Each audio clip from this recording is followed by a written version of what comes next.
Parce que j'ai tellement encouragé que je ne sais pas si mes encouragements ont un sens maintenant. Lui dire de continuer à tenir bon. Voilà un homme qui a plus de 85 ans et que l'on humilie de cette façon-là. 87 maintenant. Mais voilà, donc que l'on humilie de cette façon-là, c'est inacceptable et c'est injuste. C'est injuste. C'est injuste de la part du gouvernement du Sénégal qui ne l'a pas soutenu. En tout cas, pas de façon ferme ni visible. Parce que quand l'affaire a commencé, si le gouvernement du Sénégal avait tapé sur la table, je suis convaincu, quand l'affaire était simplement au niveau du parquet, mais les gens auraient reculé. Et c'est injuste de la part des autorités judiciaires françaises. Parce que voilà un homme qui était porteur d'un passeport diplomatique sénégalais. Qui est là. Il ne travaillait même pas vraiment en France, il était à Monaco, qui est un État aussi. N'est-ce pas? Et vous levez, vous décidez que vous avez le pouvoir de l'inculper. Cette histoire de capacité à la justice universelle, ça, c'est de la fumisterie. Comprenez? Pendant qu'on y est, nous, moi, j'aimerais qu'on agisse comme le Rwanda. Quant au Rwanda, la justice française a inculpé des officiels rwandais. Le Rwanda a inculpé des officiels français. Voilà, du gouvernement français. Voilà. Et qu'est-ce qui s'est passé? Eh bien, à la longue, ils ont reculé. Jusqu'à venir offrir au Rwanda, sur un plateau d'argent, la présidence de la francophonie. Alors, il faut que le Sénégal soit ferme au plan international. Et arrête de faire des ronds de jambes en sacrifiant ces gens. Qu'est-ce que le Sénégal aurait pu faire pour Lamine Diack? L'État aurait pu faire Lamine Diack? L'État aurait dû d'abord prendre position. L'État n'a pas pris position. L'État a regardé, mais vous avez tout, dans tous les pays développés, quand leurs ressortissants ont des problèmes, en Asie, en Amérique latine et autres, mais vous les voyez se dresser. Vous les voyez envoyer il y a eu le soutien. Messagers. Il y a eu le soutien du ministre des Sports. Ça vous semble insuffisant? Quel soutien du ministre des Sports? Du Sénégal? Oui, il a fait... c'est peut-être un mot comme ça, ou un communiqué. Moi, je ne l'ai jamais entendu. Et même ça, ce n'est pas un soutien en l'air comme ça. Il fallait se rendre sur place, il fallait protester, il fallait appeler l'ambassadeur de France à Dakar, protester. Il fallait qu'on soit présent aux côtés de Lamine Diack en France. Moi, j'ai été le trouver là où il réside. On dit corruption, comment vous m'avez dit, supposée ou... Oui, présumé corruption. Présumé, voilà. Mais ça, c'est des mots hypocrites. N'est-ce pas? Où il l'a fait, où il l'a pas fait, il n'a pas fait. Moi, je suis étonné. J'ai trouvé Lamine Diack à Monaco. Celui que j'ai vu, moi, j'ai vu un chef d'État, avec un traitement de chef d'État, avec une considération accordée à un chef d'État. Voilà.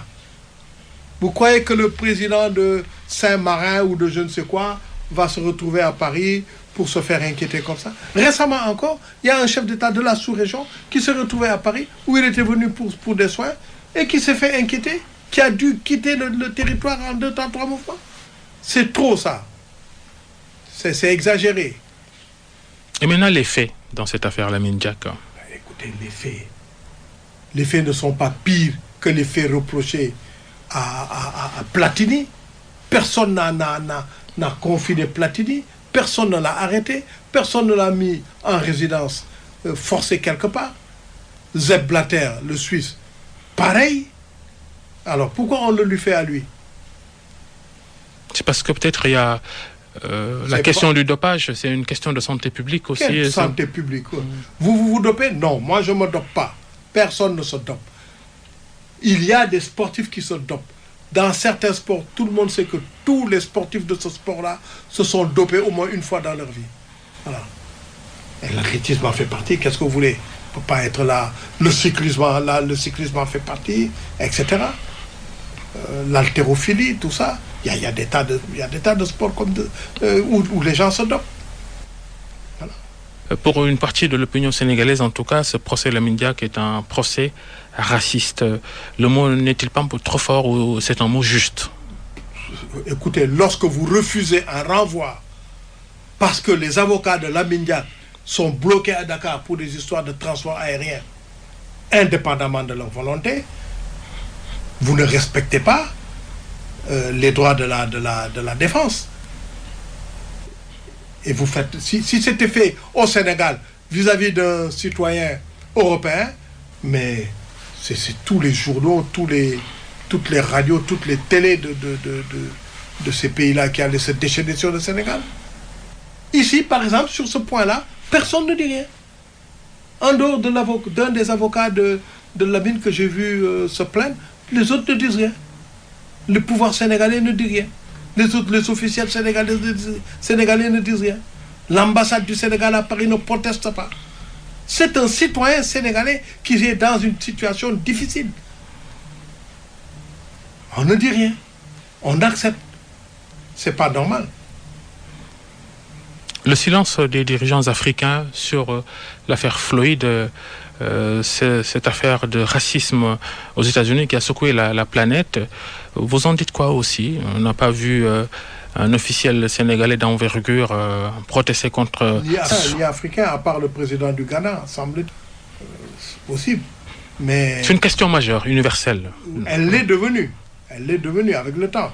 Par la force de combat de la population américaine, des citoyens américains. Toute origine confondue d'ailleurs. Les blancs, les noirs, tout le monde. C'est devenu universel. Mais c'est peut-être parce que c'est loin. C'est peut-être parce que aussi les uns et les autres se disent, si je me mêle des affaires du président Trump, parce que lui il est imprévisible, je risque de recevoir une manivelle en retour. Donc c'est peut-être ça, j'en sais rien. La crainte de représailles La crainte de représailles. économique surtout. Peut-être, oui, économique forcément.